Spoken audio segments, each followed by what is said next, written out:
Ragtime was written by E.L. Doctorow in 1975 and highlights the lives of multiple characters that experience their own path to the American dream.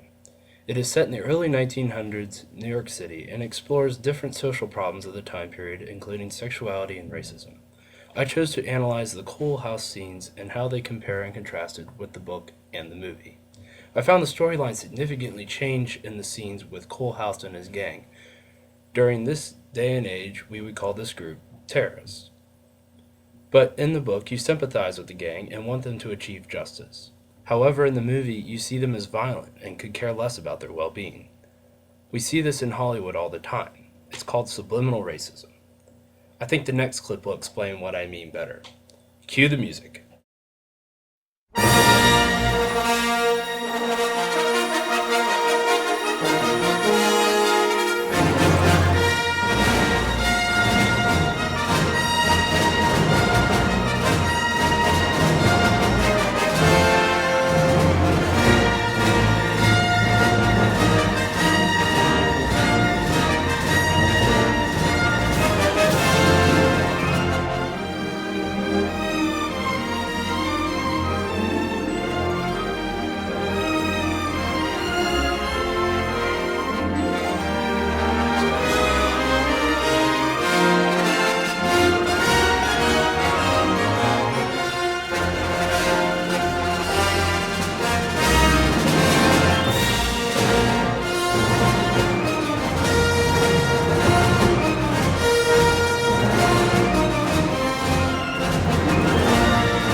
Movie 1, The Last Samurai.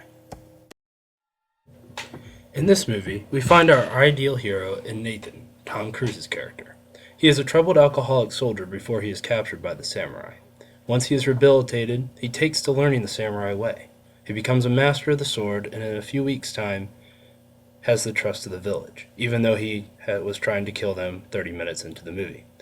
Nathan projects this idea that with a little American spirit and hard work, he can be a better seasoned samurai than those that have lived in that way their whole lives.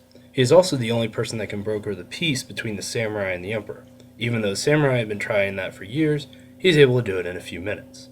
This follows the Hollywood model of the white hero. Usually they have some sort of problem and are thrown into a situation where they must do some self-exploration and then rise to lead the group, which usually some sort of native or non-white group. The born leader of the group dies, and the hero takes over, making the group helpless without him.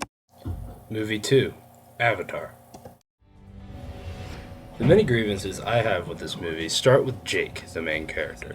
He takes on the same role Tom Cruise did in The Last Samurai, but in a much more blatant way. After the Na'vi accept him, he betrays them, and their home is destroyed.